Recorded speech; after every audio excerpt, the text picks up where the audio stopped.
बेटा आवाज आ रही है मेरी? कंटिन्यू करते हैं इसको वहीं से। थोड़ा प्रॉब्लम हो गया था नेटवर्क, जिसके बायस जो है वो मेरी आवाज आप तक नहीं पहुंच रही थी। मैं आपसे बात कर रहा था बेटा कि जब कभी किसी नंबर का 1 के साथ एलसीएम लिया जाता है तो वो नंबर खुद ही आ जाता है। तो बेटा 9 और इसके नीचे 1 था, तो 9 और 1 का एलसीएम 9 आ गया। अच्छा, जब किसी नंबर का 1 के साथ एलसीएम ले लिया जाए तो उसके बाद क्रॉस मल्टीप्लाई करते हैं। यानी देखो, इसके नीचे कुछ नहीं है तो 1 है, और इसके नीचे 9 है। 9 और 1 का एलसीएम 9 आ गया। अब क्रॉस मल्टीप्लाई करेंगे, ये 9 128 से मल्टीप्लाई होगा और ये 1 1 से मल्टीप्लाई होगा। तो 9 जब 128 से मल्टीप्लाई होगा तो क्या आंसर आएगा बताइए? 9 128 से होगा, 1 1 से होगा। बताइए क्या आंसर आ रहा है? 9 मल्टीप्लाई 128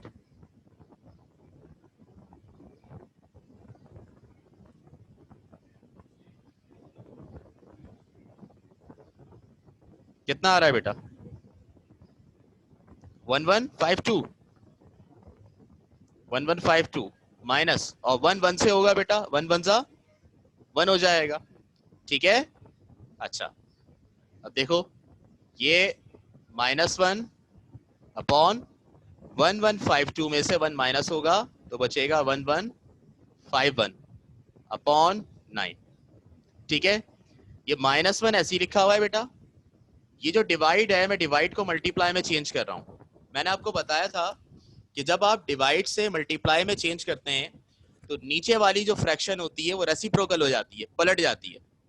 अभी ये लिखा हुआ था 1151 अपॉन 9। जब मैं इसको डिवाइड से मल्टीप्लाई में ला रहा हूं तो आप इसको ऐसे नहीं लिखेंगे, बल्कि इसको उल्टा लिखेंगे। ये हो जाएगा 9 अपॉन 1151। बेटा साइन जब चेंज होता है जब पावर हो।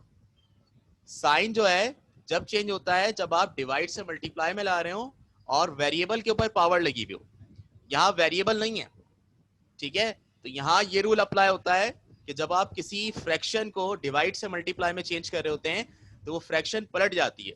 तो ये हो गई 9 अपॉन 1151। अब क्या होगा? आखिरी स्टेप, 9 -1 से मल्टीप्लाई होगा तो ऊपर आ जाएगा -9 और नीचे लिखा हुआ है 1151। यह आपका आंसर हो जाएगा बेटा। सही है बच्चों, क्लियर है बात?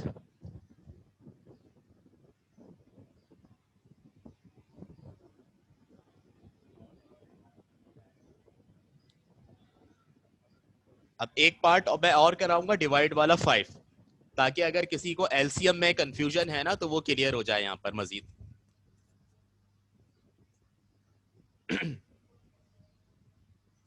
सही है, आगे चलते हैं। चलो, मैं पार्ट 5 और करवा रहा हूं उसका।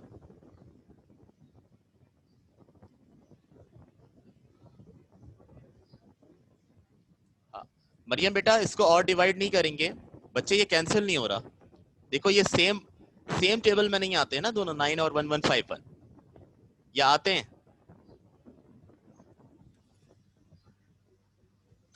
नहीं आते ना?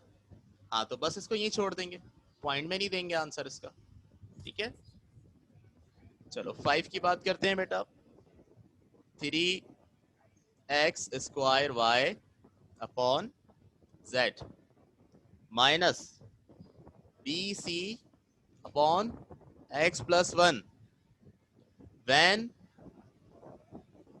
x equal to 2, y equal to -1, z equal to 3, b equal to 4 and c equal to 1 upon 3 and c equal to 1 upon 3। सही है बेटा। अब हमें वैल्यू निकालनी है किस चीज की? ये जो एक्सप्रेशन हमें दिया जा रहा है, इस एक्सप्रेशन को हम एक दफा अपने पास कॉपी कर लेंगे और उसमें तमाम वेरिएबल्स की वैल्यूज पुट करेंगे। सही है, तो हमने लिखा अपने पास 3x² y upon z minus bc upon x plus 1। यहां तमाम वैल्यूज को पुट करेंगे। सबसे पहले 3x² लिखा हुआ है, x की जगह 2 आएगा, 2 का स्क्वायर। फिर y की वैल्यू -1 अपॉन z की जगह 3 माइनस बी सी मल्टीप्लाई हो रहा है यहाँ पर, तो b और c की वैल्यू लिखेंगे, b है 4 और c है 1/3 अपॉन x प्लस 1, x की जगह 2 और प्लस 1। ठीक है, चलें, ये 3 ऐसे ही रहा, 2 का स्क्वायर क्या होता है 4, तो यहाँ लिख देंगे 4 और -1 अपॉन 3, फिर -4 वन जा 4, ये हो गया 4/3 डिवाइडेड बाय 2 + 1 क्या चल रहा है 3। सही है बेटा। अब देखो और करो, अगर तो ये ऊपर वाले 3 से नीचे वाला 3 क्या हो रहा है, कैंसिल हो रहा है, होगा क्या नहीं होगा, सही है। अब बचेगा क्या यहाँ पे, 4 और -1 मल्टीप्लाई हो रहा है, 4 -1 से मल्टीप्लाई होगा तो -4 आ जाएगा। अच्छा, फिर माइनस, फिर 4/3। बेटा वही काम करूंगा जो मैंने अभी लास्ट क्वेश्चन में किया, ये जो डिवाइड है मेन डिवाइड ये वाला, इस डिवाइड को मल्टीप्लाई में चेंज करूंगा। तो डिवाइड को जब मल्टीप्लाई में चेंज करूंगा तो नीचे वाली वैल्यू पलट जाएगी, अभी लिखी हुई है 3, जब पलटेगी तो क्या हो जाएगी 1/3। सही है, कुछ नहीं है तो 1 है ना इसके नीचे, जब ये 3 पलटेगा तो 1/3 हो जाएगा। अच्छा जी, फिर -4 माइनस, अब देखो यहाँ दो फ्रैक्शंस मल्टीप्लाई हो रही हैं, ऊपर वाला नंबर ऊपर वाले से मल्टीप्लाई होगा, नीचे वाला नीचे वाले से, 4 वन जा क्या हो जाएगा 4/3, 3 जा 9। सही है, अब क्या करेंगे, इसके आगे क्या करेंगे,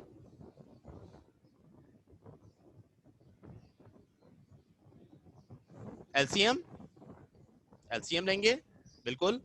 बेटा देखो -4 के नीचे 1 है और इस -4 के नीचे 9 है, तो 1 और 9 का एलसीएम आ रहा है यहाँ पे भी, क्या आएगा 9, 1 और 9 का एलसीएम 9 और क्रॉस मल्टीप्लाई करेंगे, 9 -4 से होगा और ये 1 इस 4 से होगा।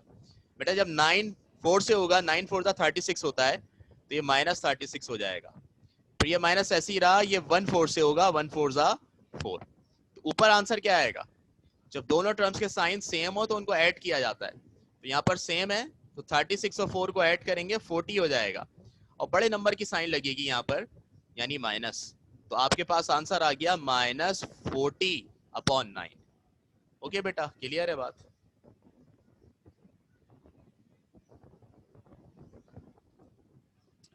ये मैंने आपको 3 पार्ट करवा दिए हैं इसके, 1 3 1 4 और 5। अब आपको इसके घर से करना है 2 3 और 6, 2 3 और 6 पार्ट आपके होमवर्क हैं, बताएं कर लेंगे अब।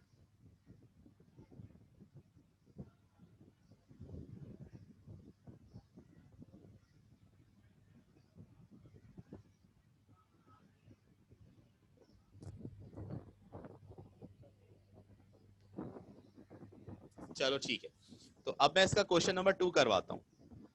बेटा प्रॉब्लम तो नहीं है कोई, is everything fine, okay okay okay okay. Question number 2 पे आते हैं।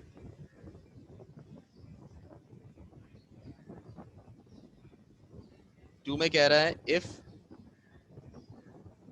dx equal to 2x4 plus 3x³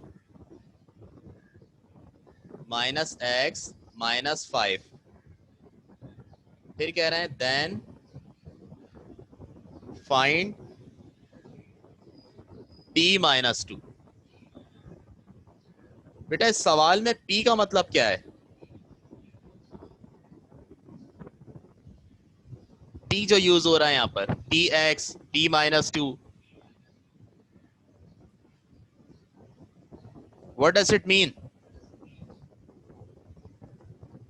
नहीं बेटा प्रोडक्ट नहीं है,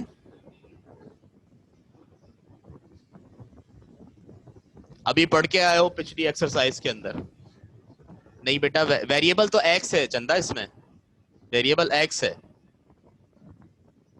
p फॉर पॉलिनोमियल, तुम्हारा दोस्त पॉलिनोमियल, अभी तो पढ़ा है लास्ट एक्सरसाइज में, कितनी उसकी टाइप्स पढ़ी हमने, पढ़ी है क्या नहीं।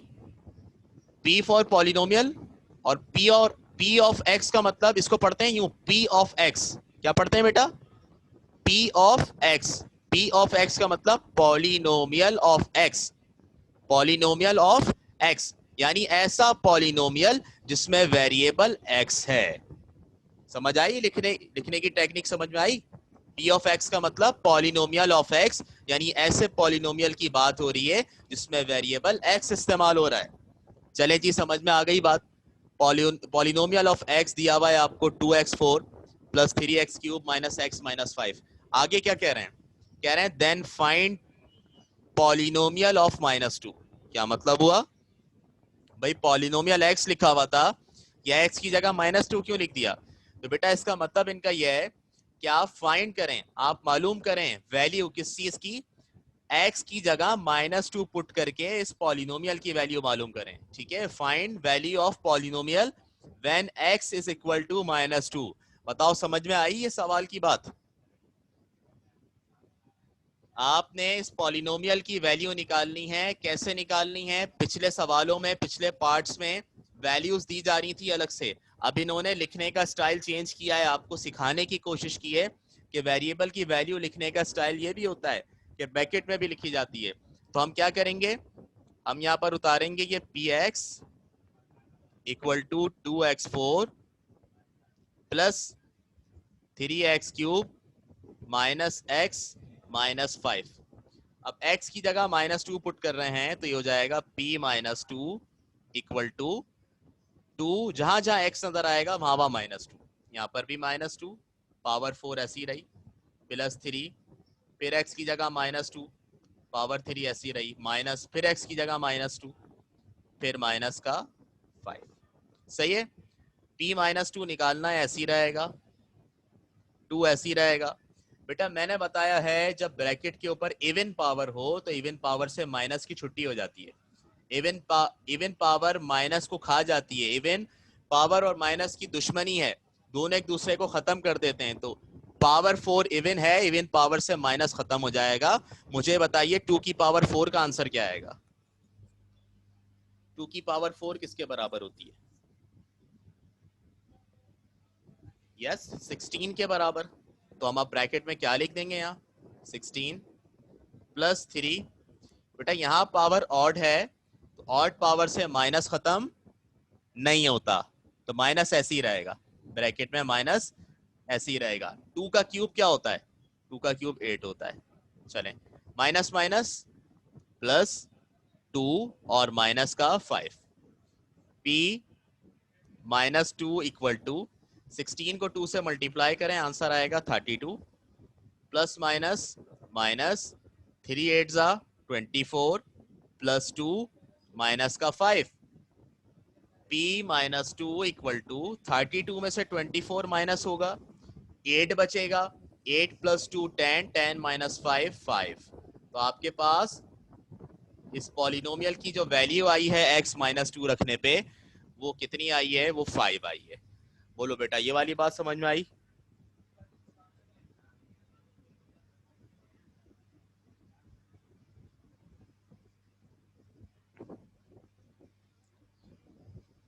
सही?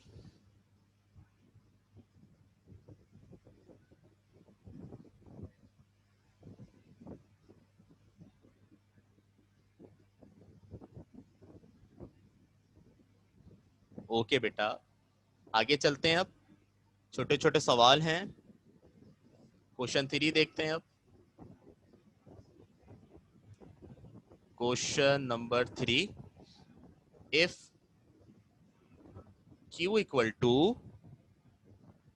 pf upon p -6, then find q when p equal to 10 और f की जगह 30। सही है? ये आपके पास बेटा सवाल है। अब बच्चों इसमें क्या करेंगे? क्या निकालने को बोलना है आपसे? उन्होंने आपसे फरमाइश जाहिर की है, कहते हैं जी Q PF अपॉन P -6 के बराबर है। ये इन्होंने एक आपको एक्सप्रेशन दे दिया है, जैसे अलजेब्रिक एक्सप्रेशन होता है या फॉर्मूला होता है। तो बस उन्होंने कहा ये इसके बराबर है, तो हमने कहा हाँ जी कबूल है, इसके बराबर है, बिल्कुल हमने रख लिया अपने पास। फिर आगे क्या कहते हैं, देन फाइंड क्यू, कहते हैं क्यू निकालो भाई, यानी हमें क्यू निकालना है, तो हमने आगे लिख लिया Q equal to question mark, निकाल देंगे भाई, कौन सी बड़ी चीज है हमारे लिए, निकाल इतनी चीजें निकालना है। फिर आगे कहते हैं when p equal to 10 f equal to 30, यानी जहां p नजर आए वहां 10 रखो, जहां f नजर आए वहां 30 रखो। अच्छा जी, q निकालना है, q ऐसे ही रहेगा, p की जगह 10 रखा, f की जगह 30 रखा, अपॉन p की जगह 10 रखा, माइनस का 6 ऐसे ही रहा। अच्छा जी, q निकालना है इक्वल टू 10 30 जा 300 अपॉन 10 माइनस 6 4, 300 को 4 से डिवाइड करें, क्या आंसर आएगा 75। लीजिए बेटा क्यू की वैल्यू भी आ गई, ये सवाल भी हो गया, बोलें।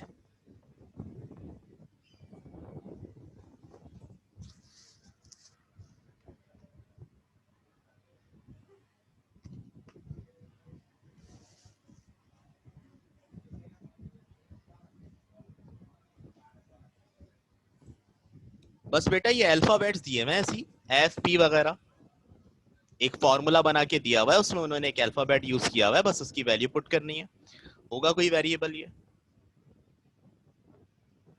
सही है, इजी है। ओके चलें 4 देखते हैं फिर। अब 4 क्वेश्चन लिखूंगा और आपने क्वेश्चन देख के खुद ही बताना है कि सर जी ये मुझे उसकी तरह लग रहा है, किसकी तरह लग रहा है ये आप बताएंगे। इफ s इक्वल टू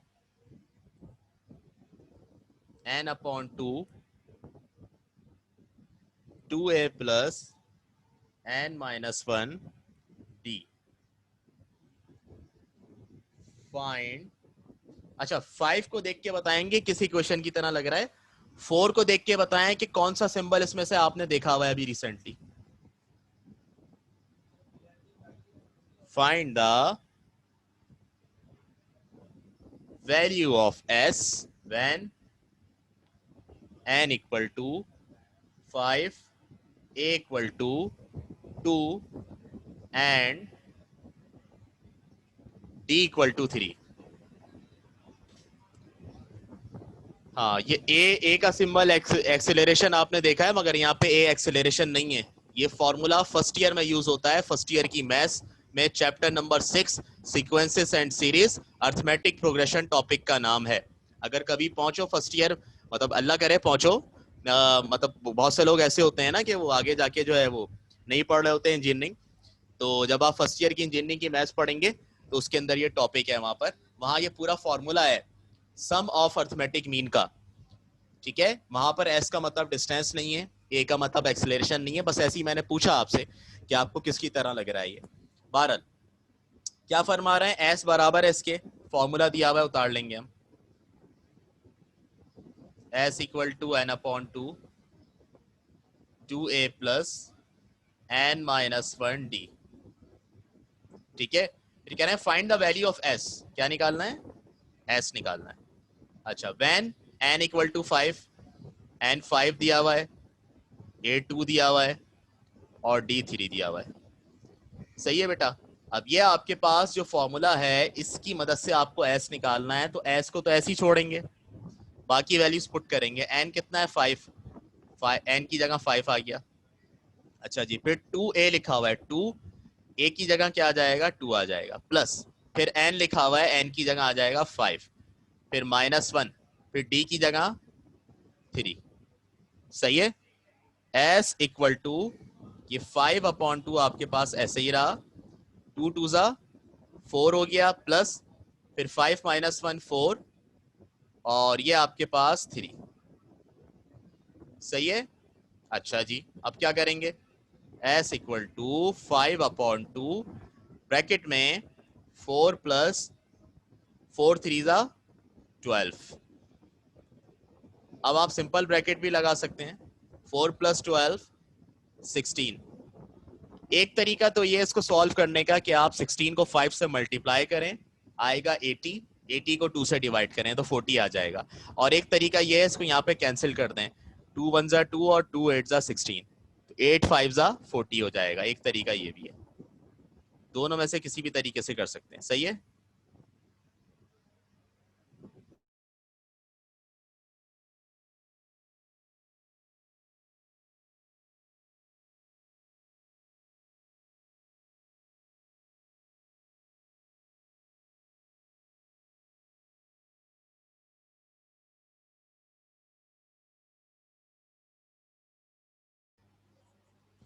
हाँ बेटा बोलो, समझ आई बात?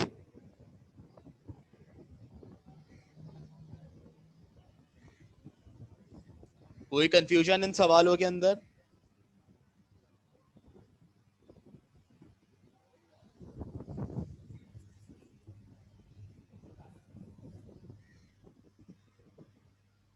बेटा मैं आपकी बात समझा नहीं, कहां पर प्लस माइनस नहीं होगा?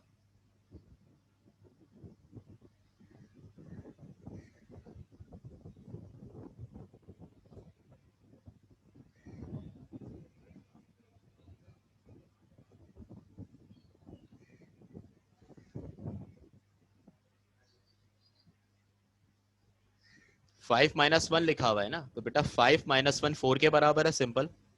5 में से 1 माइनस किया 4।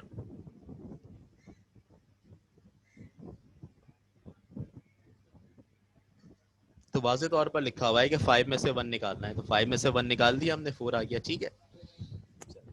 आखिरी इसका 4.1 का 4.3 का आखिरी सवाल यानी क्वेश्चन नंबर 5 भी देख लेते हैं।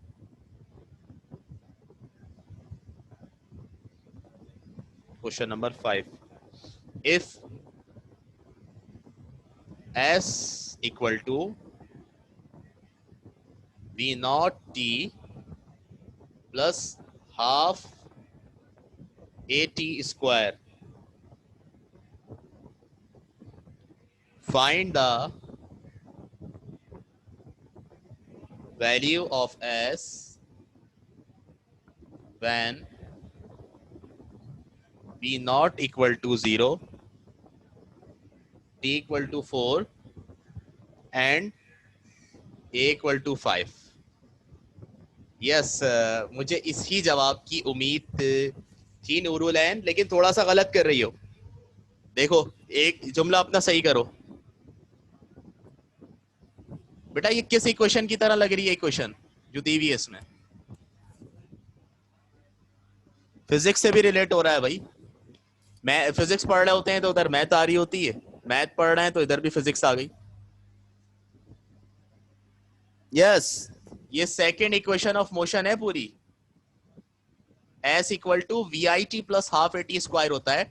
यहाँ वी आई को वी नॉट से रिप्रेजेंट किया हुआ है। ये छोटा सा जीरो लगाते हैं ना नीचे, इसका मतलब नॉट होता है। ये भी बेटा इनिशियल के लिए इस्तेमाल होता है हायर लेवल पे, तो इन्होंने नॉट लगा के दिया हुआ है। खैर, यहाँ पर हमें इससे कोई मतलब नहीं है कि ये सेकंड इक्वेशन है या थर्ड इक्वेशन है या फर्स्ट इक्वेशन है। हम तो अपना काम करेंगे यहाँ पर। और हमारा काम क्या है, क्या निकालना है हमें इसमें? हमें इसमें एस निकालना है, find the value of S. तो हमने लिखा एस निकालना है, और दिया हुआ क्या क्या है, व्हेन बी नॉट 0 है, टी जो है वो 4 है, और ए जो है वो 5 है। ये तीन चीजें, ठीक है। अच्छा, अब ये इक्वेशन लिखते हैं ऊपर वाली, एस इक्वल टू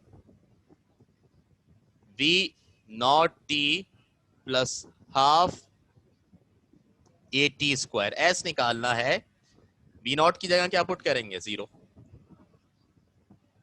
टी कितना है, 4 प्लस 1/2। ए कितना है, 5, और टी कितना है, 4। 4 का स्क्वायर हो जाएगा। एस इक्वल टू बेटा 0 4 जा 0 प्लस, अच्छा यहाँ पर देखो, ये 5 1 से मल्टीप्लाई होगा, 5 1 जा 5 हो जाएगा अपॉन 2, और उसके साथ ही 4 का स्क्वायर 16। 0 प्लस हो रहा हो तो उसकी कोई हैसियत नहीं होती, उसको इग्नोर कर देंगे, खाली लिखेंगे 5/2 और 16। बेटा ये कैंसिल होगा, 2 1 जा 2, 2 8 जा 16। तो आंसर क्या आ जाएगा, 5 और 8 मल्टीप्लाई होंगे, 5 8 जा 40। इसका भी आंसर क्या आ गया, 40 आ गया। ये आंसर हो गया आपका बेटा।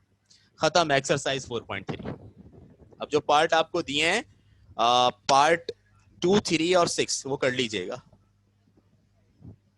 बाकी 4.3 एंड हो गई।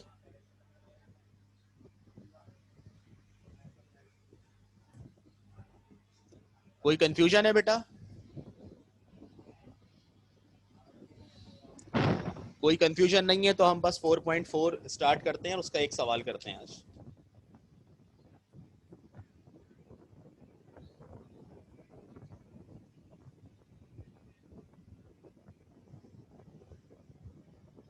जी बेटा अभी करेंगे।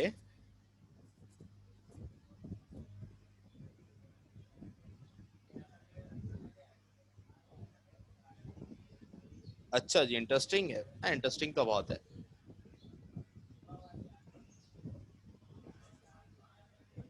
चलें एक सवाल देख लें इसका 4.4 का। एक्सरसाइज 4.4 और इसमें बेटा आप सीखेंगे एडिशन सब्ट्रैक्शन वगैरह अलजेब्रिक एक्सप्रेशन की। तो जैसे कि आपके पास पहला सवाल है इसमें, ऐड, क्या ऐड करना है? A square minus a b plus 2bc plus 3c square, और कॉमा लगा हुआ है, ज़रा गौर से देख लीजिएगा।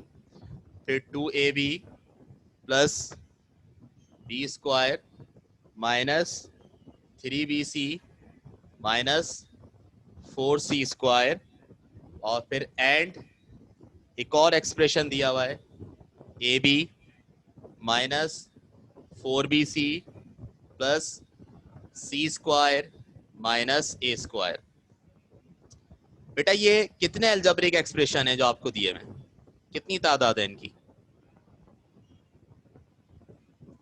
यस 3 हैं, कॉमा से और एंड से सेपरेट हुए में। फर्स्ट एक्सप्रेशन यहाँ पे खत्म, ये दूसरा एक्सप्रेशन और ये तीसरा एक्सप्रेशन। क्या कह रहे हैं? इनको ऐड करना है। ठीक है बेटा, ऐड करने के दो मेथड हैं, एक वर्टिकल मेथड होता है और एक हॉरिजॉन्टल मेथड होता है। हॉरिजॉन्टल मेथड ज्यादा इजी होता है, मैं आपको हॉरिजॉन्टल मेथड से करवा रहा हूँ फिलहाल ये। तो हम यूं लिखेंगे, पहला एक्सप्रेशन ब्रैकेट के अंदर a square minus a b plus 2bc plus 3c square, फिर प्लस दूसरा एक्सप्रेशन ब्रैकेट के अंदर 2ab plus B square minus 3bc minus 4c square, plus फिर तीसरा एक्सप्रेशन ब्रैकेट के अंदर a B minus 4bc plus C square minus A square. पहला step होता है जिसमें तमाम एक्सप्रेशन को प्लस के साइन के साथ ब्रैकेट्स में लिख लेते हैं। दूसरे स्टेप में इनका ब्रैकेट खत्म कर देते हैं और ऐसे ही लिखते हैं ब्रैकेट के बगैर, a square minus a b plus 2bc plus 3c square plus 2ab plus B square minus 3bc minus 4c square plus a B minus 4bc plus C square minus A square. ठीक है बच्चों, अब आपने करना क्या है, जो same variables वाली वैल्यू हैं उनको अरेंज करना है और उनको एक साथ लिखना है।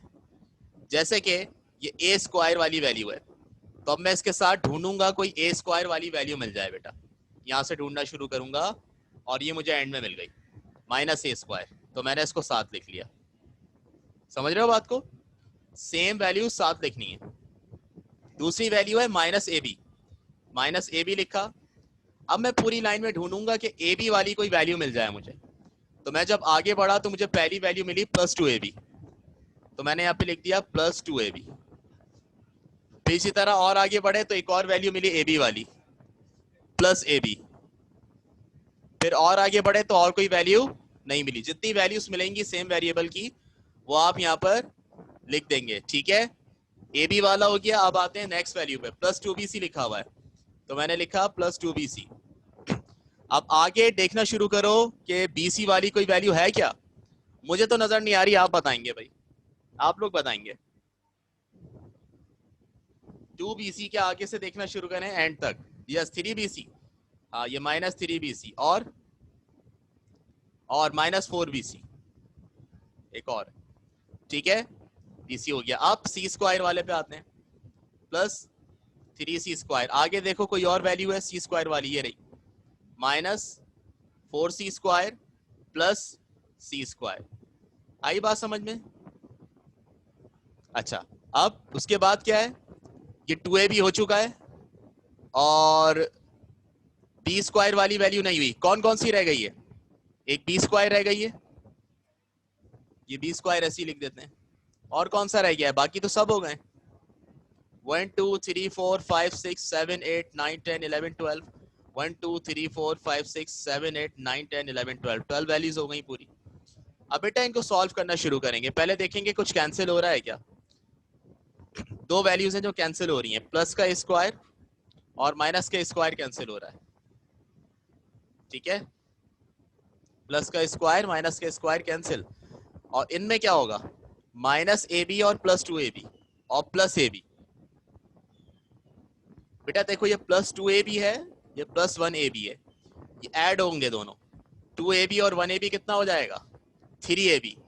3ab में से माइनस करोगे 1ab तो क्या बचेगा? 2ab। सही है, ये दो थे, 2 में 1 प्लस किया 3ab हो गया। 3ab में से 1ab माइनस करेंगे तो क्या बचेगा? 2ab। अच्छा जी, अब इस पर आते हैं, इसका बताइए। यहाँ पे क्या होगा? 2bc minus 3bc minus 4bc, यहाँ पे क्या होगा?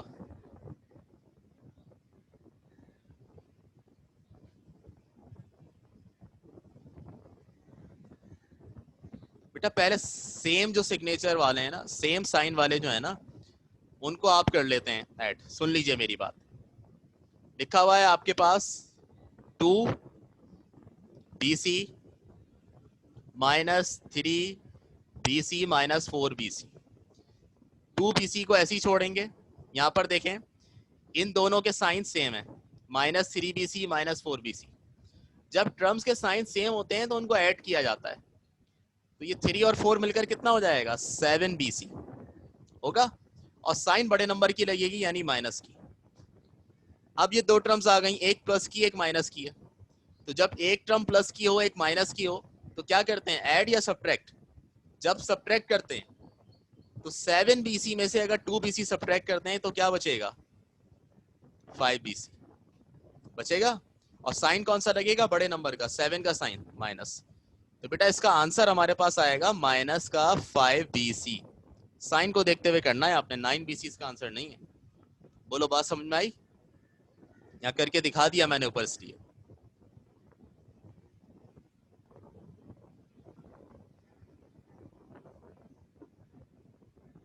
अच्छा अब आगे बढ़ते हैं। अब ये बचा हमारे पास 3c² minus 4c² plus c²। बेटा देखो मैंने कहा था जब तीन टर्म्स हो तो दो सिमिलर साइन वालों को करते हैं पहले। ये प्लस का 3c² है और ये प्लस 1c² है, तो 3c² और 1c² ऐड होंगे, कितना हो जाएगा? 4c²। 4c² में से माइनस करते हैं 4c² तो क्या बचेगा भाई? 3c² में प्लस हुआ 1c² तो कितना हो गया? 4c²।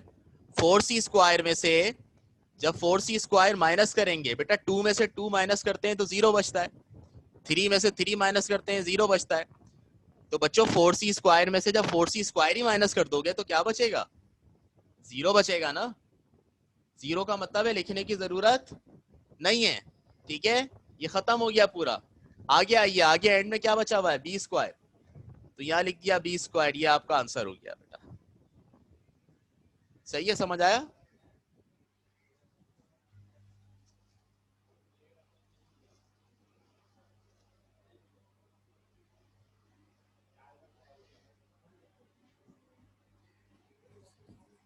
ओके बेटा, और कोई सवाल?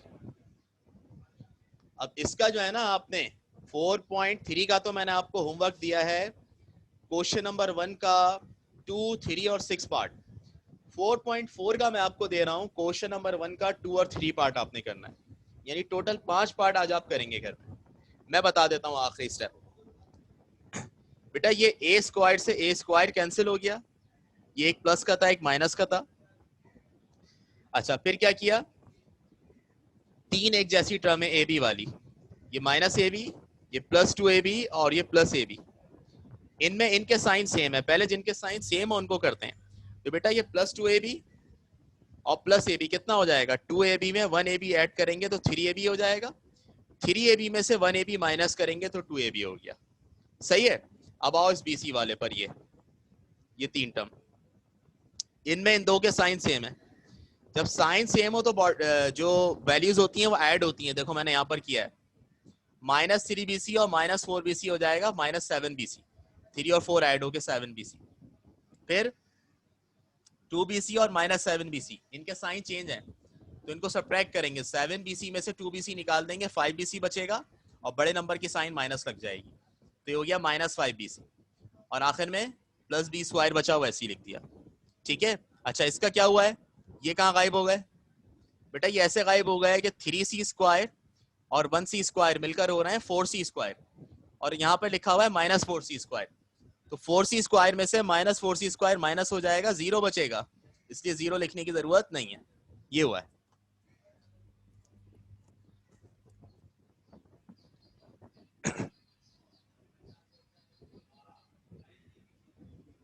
बच्चों डन है।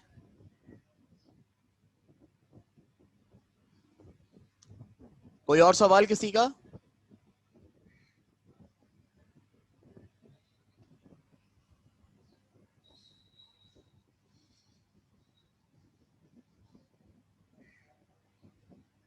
मीरा आप समझ में आ गया बेटा?